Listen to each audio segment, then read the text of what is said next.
This is Chris, your warranty claim assistant from Warranty Valet.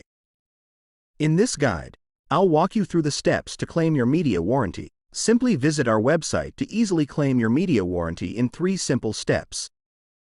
It starts with product registration, followed by a FAQs section and information regarding the customer support center. As you scroll down after reading the last step, you will find their contact details, email, phone number 866-646-4332, and office address. You can contact them over the phone on Monday to Friday, 8 a.m. to 7 p.m., Saturday, 9 a.m. to 4 p.m. EST. Take a look at their support page on their official website. The page includes contact options such as live chat, phone, email, and online parts shopping. Through live chat or phone, the customer support team will request your serial and model numbers.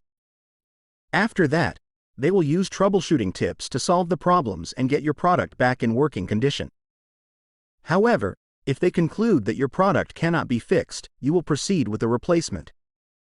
Before we conclude, remember that if you ever encounter difficulties or have questions about the warranty process, you can always reach out to us through the Warranty Valet website. We've assisted numerous customers before, and we're here to assist you too.